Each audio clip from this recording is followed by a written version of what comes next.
সুপ্রভাত সকলকে। তোমরা কেমন আছো সবাই? আশা করি সবাই ভালো আছো। আমরাও তোমাদের আশীর্বাদে সবাই ভালো আছি। তো আরও একটি ব্লগ নিয়ে চলে আসলাম তোমাদের সামনে। আমি দীপিকা। আজ সকাল সকালে স্নান করে নিয়েছি, কেননা ছেলের পরীক্ষা আছে। ছেলের হচ্ছে শারীরশিক্ষা, কর্মশিক্ষা এবং গান, এই তিনটা পরীক্ষা আজকে আছে। তো ওর ঝাড়ু রেডি করে রাখলাম, রেডি করে আমি বিছানা তুলতে চলে আসলাম। এদিকে আবার রান্নাঘরে ওর জন্য ডালিয়া বসিয়ে দিয়েছি, কেননা ও বলেছে দুদিন থেকে ও ডালিয়া খাচ্ছে না, তো আজ ও ডালিয়া খেয়ে স্কুলে যাবে। তো ভাবলাম যে ডালিয়া হতে থাক, আমি বিছানাটা গুছিয়ে নিই। তো বিছানাটা গুছিয়ে নিয়ে ঘর ঝাড় দিয়ে নিয়ে বেরিয়ে পড়বো বাইরের কাজে।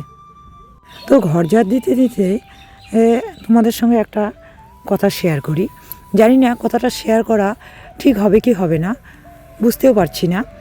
তো আমি বুঝতে পারছি না ঠিক আমি কোন দিকে হাঁটবো, কোন দিকে হাঁটলে আমার ঠিক হবে। কেননা আমি ইউটিউব জগতে এসেছি আজ 1 মাস হলো, কিন্তু এর আগের থেকেই আমি এই বাড়িতে 10-12 বছর হয়ে গেল প্রায় বিয়ের, এই বাড়িতেই আছি। তো সবার সঙ্গে মিলেমিশে থাকি। তো স্পেশালি আমি জানি না কন্ট্রোভার্সি দিদি আমাকে কী ভাবে। তো দিদি এই তোমাকে আমি খুব ভালোবাসি, তুমি ভিডিও করো তোমার কন্টেন্টের জন্য, আমি জানি এটা একটা বিজনেস টাইপের। তো দিদিভাই তুমি আমাকে ভুল বুঝছো, এটুকুই আমার বলার। জানি না তুমি আমার ভিডিও দেখো কি দেখো না, কিন্তু আমি কিন্তু সবার বাড়িতেই যাই। হয়তো বা ছন্দার বাড়িতে যখন যাই তখন ক্যামেরাও করে না, বা অন্য কারো বাড়িতে যখন যাই ওরা ক্যামেরা করে না, কিন্তু প্রিয়ার বাড়িতে তো ক্যামেরা বসানো থাকে, হয়তো বা আমি ক্যাচ হয়ে যাই।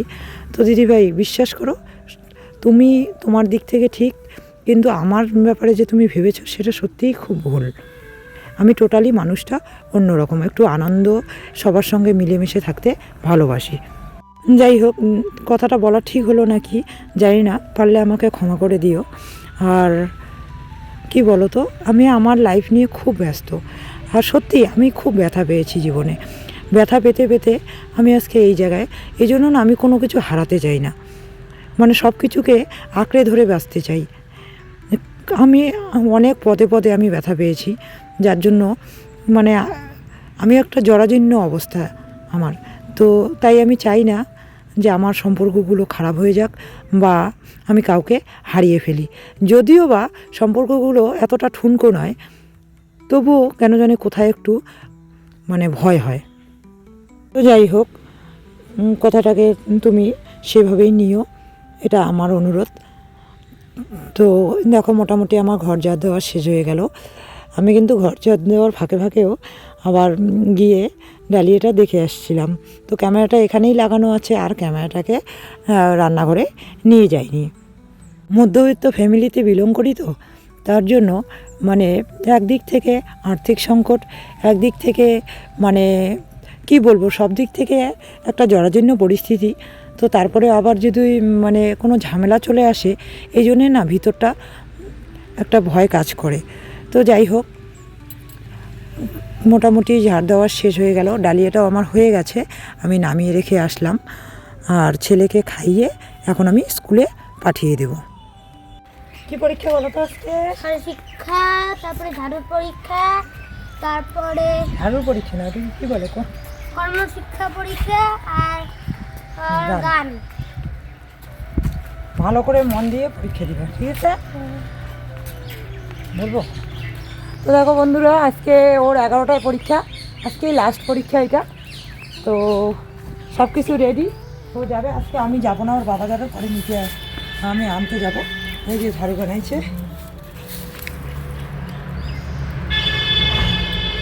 এখানে দাও বাবা খাতাটা।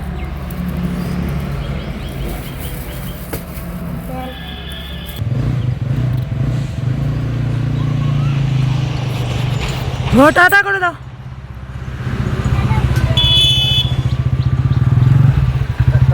স্কুলে পাঠিয়ে দিয়ে চলে আসলাম রান্নাঘরে। ভাতটা নামিয়ে নিয়েছি, এবার আমি বসিয়ে দিচ্ছি ডিম রান্না করব। তো ডিমটাকে দেখো আমি কেটে কেটেই কিন্তু ডিমটাকে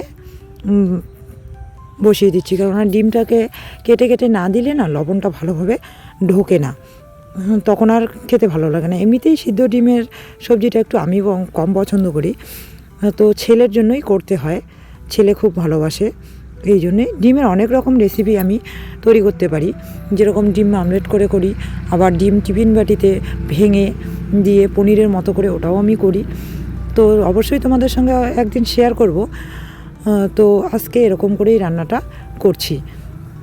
এদিকে দেখো ডিমটা বসিয়ে দিলাম, ডিমটা বসিয়ে দিয়ে একটা কথা বলছি, কমেন্টের কথা বলছি কিছু, যে দিদিভাইরা আমাকে কমেন্ট করেছে, আমার ভালোর জন্যই কমেন্ট করেছে, যে দিদিভাই এই উঠোনটা এখন বড় হয়েছে, সুন্দর লাগবে ফুল গাছ লাগালে।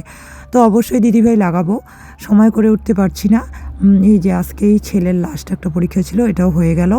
তো সামনে একটা অনুষ্ঠান, এই অনুষ্ঠানটা বাড়ি দিয়ে উঠি, ধানটা মোটামুটি গুছিয়ে নিয়েছি, তো তারপরে ফুল গাছ এনে অবশ্যই লাগাবো। আর দেখো না, ডিম ভাজতে ভাজতে একটা দুর্ঘটনা ঘটে গেল, ডিমটা ফুটে একদম আমার সম্পূর্ণ শরীরে ছিটকে গেল। জানি না, পরে মনে হয় ফোসকা পড়ে যাবে, অনেকটা তেল পড়েছে। তো যাই হোক, কী বলো তো, আজকে না আমাদের এদিকে একটু ঠান্ডা ঠান্ডা লাগছে, নাকি আমার শরীরটা খারাপ সেটা বুঝতে পারছি না। তো আমি কিন্তু সোয়েটার পরে নিয়েছি, কেন জানি আমাকে ঠান্ডা ঠান্ডা লাগছিল। আর কি বলো তো, আরেক দিদিভাই বলেছিল যে আমার ঘরের ওয়ালপেপার লাগাতে বা কালার করতে। তো দিদিভাই ওয়ালপেপার তো লাগাতেই পারি, কিন্তু কি বলো তো, এই কাঠগুলো তোমরা দূর থেকে দেখছো তো ক্যামেরায়, এই জন্য তোমরা বুঝতে পারছো না, কাঠটা না পচে নষ্ট হয়ে গেছে। তো এই কাঠটাকে চেঞ্জ করতে হবে, আর এই কাঠটাকে চেঞ্জ করে আমি টিন লাগিয়ে দেব, টিন লাগিয়ে দিয়ে তারপরে ভিতরে হয়তো কালার করবো, নয়তো অন্য কিছু একটা করবো। অবশ্যই তোমাদেরকে দেখাবো আর অবশ্যই শেয়ার করব তোমাদের সঙ্গে। তো দেখো এদিকে ডিমের ঝোল হয়ে গেল কথা বলতে বলতে, এদিকে শাকটাও বসিয়ে দিয়েছি। আজকে সেরকম কিছু রান্না করব না, শাক করব আর ডিমের ঝোল করব। কিছু দিদিভাই কমেন্টে বলেছিল, আমি কিন্তু আজকে কমেন্টের উত্তরগুলোই দিচ্ছি, হ্যাঁ, ব্লগের মাধ্যমে। তো আরেক দিদিভাই বলেছিল যে দাদাভাইয়ের মুখে কবিতা শুনবে। তো অনেক দিন থেকে তোমাদের দাদাভাইকে বলছি, তো তোমাদের দাদাভাই একটু লজ্জা লজ্জা পাচ্ছে। তো অবশ্যই একদিন শোনাবো, একটু ফ্রি হয়ে নেই, অবশ্যই শোনাবো। তো এদিকে রান্না কমপ্লিট হয়ে গেল, ছেলে চলে এসেছে, এই ঘরের বারান্দায় বসে পড়বো খাওয়ার জন্য। তো আমি জল দিয়ে নিচ্ছি, ভাত নিয়ে আসলাম, এই যে ডিমের ঝোল আর শাক। আজকে কিন্তু আর কিচ্ছু করিনি, কেননা বললাম না আমার শরীরটা আজকে ভালো নেই, আর কিছু করতেও ইচ্ছা করছিল না। খেয়ে দিয়ে একটু শুয়ে পড়বো, কেননা গলাটা না প্রচণ্ড ব্যথা করছিল। এদিকে খেতে বসেছি, এমনি শরীরটা ভালো না, তার মধ্যে তেল পুরো এখন দেখি কালো কালো স্পট হয়ে গেছে। এটা মনে হয় রাতারাতি একটা বড় ফোসকা পড়ে যাবে এরকম মনে হচ্ছে। তো যাই হোক, খাওয়া দাওয়া করে একটু রেস্ট নিয়ে নিই। তো আজকে সেরকম করে কোনো কিছু করা হয়নি, তো ভাবছি যে রাত্রেবেলা খিদে নেই সেরকম একটা, ছেলে গেছে বিয়ে বাড়ি ওর ঠাকুরদাদার সঙ্গে। তো ঠাকুরদা, কাকাই, ঠাম্মি সবার সঙ্গে বিয়ে বাড়িতে গেছে। তো বিকেলেই খাওয়া হয়ে গেছে, আজকে সন্ধ্যাবেলা চা খেলাম, তো সেরকম একটা খিদে নেই। তো ভাবলাম একটা হালকা কিছু টিফিন করে নিয়ে শুয়ে পড়বো। তো দেখো এদিকে কী নিয়েছি আমি, এখন শীতের সময় পালং শাকটা সবসময় পাওয়া যায়, তো বিকেলেই এই শাকটা তুলে আনা ছিল, তো এটা শীতের মধ্যে ছিল। তো এটাকে দিয়ে আমি একটা রেসিপি তোমাদের সঙ্গে শেয়ার করব। তো দেখতে থাকো রেসিপিটা, আশা করি ভালো লাগবে। দেখো এখানে আমি পালংটাকে কুচি করে কেটে নিচ্ছি।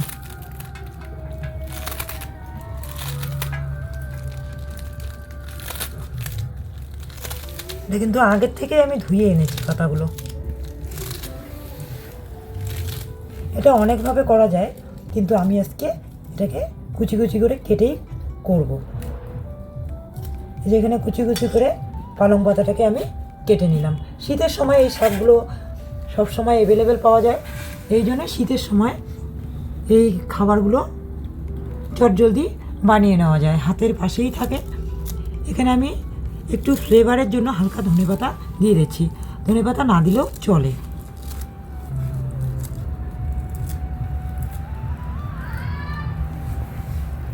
আসো আসো। এদিকে ছেলে বিয়েবাড়ি থেকে এসে আমাকে ডাকছে, তো আমি বললাম চলে আসো। তো এদিকে আমি এই দেখো পরিমাণ মতো আটা নিয়ে নিচ্ছি, একটুখানি ময়দাও মিক্সড করে নিচ্ছি। শুধু আটারও হয়, আবার ময়দা দিলে একটু ভালো হয় এই আর কি। তো দেখো এখানে আটা ময়দা সব মিক্সড করে নিলাম। এবার এখানে আমি স্বাদ মতো লবণ দিয়ে নিচ্ছি,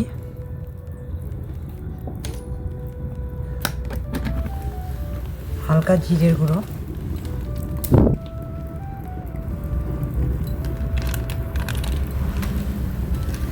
হালকা লঙ্কা গুঁড়ো,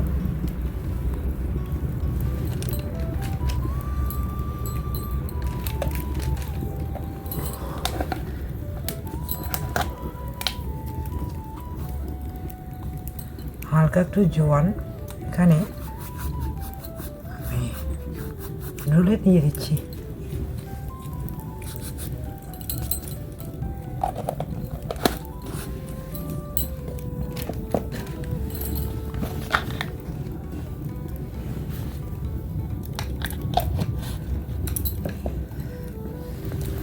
আর এখানে একটু তেল দিয়ে নিচ্ছি।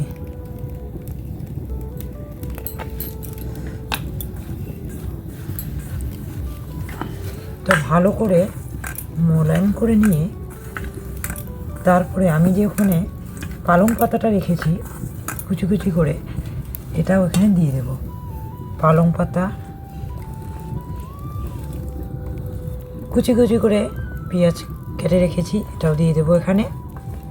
তারপরে একটুখানি ফ্লেভারের জন্য আমি ধনেপাতা দিয়ে দিচ্ছি। দিয়ে দেওয়ার পরে এটাকে আমি ভালো করে, এটাকে যত ভালো করে মোলায়েম করে নেওয়া যাবে তত ভালো হবে। এই জন্য আমি এটাকে সব একখানে করে দিয়ে একদম ভালোভাবে একটু আর কি মোলায়েম করে নিচ্ছি। এবার এটাতে আমি জল দিয়ে নিচ্ছি, জল দিয়ে পরিমাণ মতো অল্প অল্প জল দিয়ে করতে হবে। এবারে বেশি জল পড়ে গেলে এটা আবার নরম হয়ে যাবে, ঠিকঠাক মতো করতে হবে।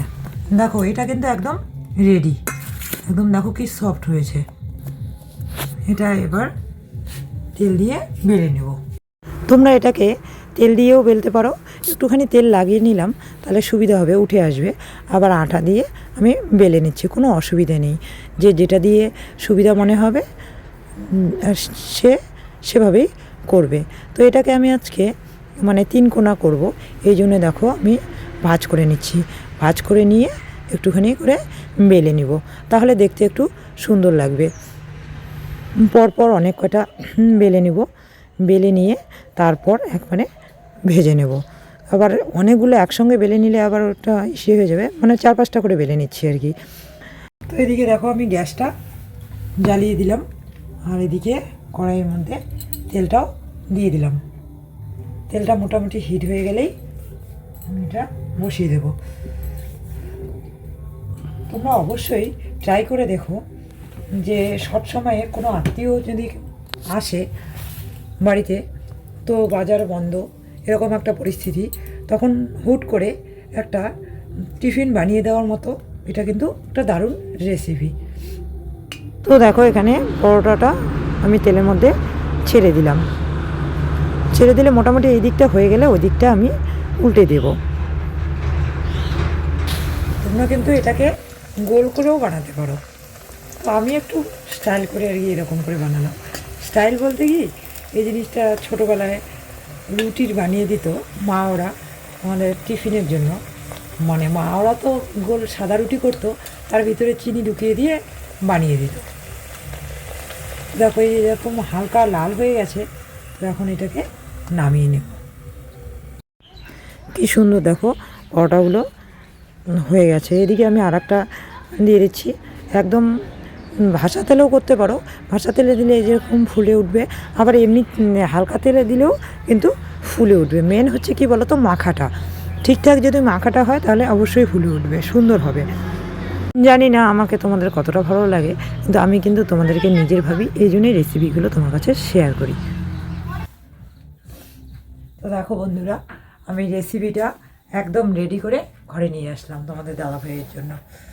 তো এই রেসিপিটা তোমরা বানিয়ে দেখো, খুব টেস্টি এবং খুব সুস্বাদু। তো কীরকম বানিয়েছি তোমাদের দাদাভাই বলবে। কয়েকটা কিন্তু আবার গোল করেও ভেজেছি, দেখো। খেয়ে বলো কেমন হয়েছে, কেমন বানিয়েছি আমি।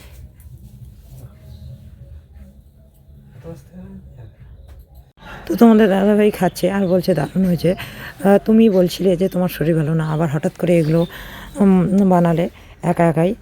তো তোমাদের দাদাভাই আমাকে বলছিল যে শরীর ভালো থাক না থাক, তোমার এই ভাজা পোড়া বানাতে খুব ইন্টারেস্ট।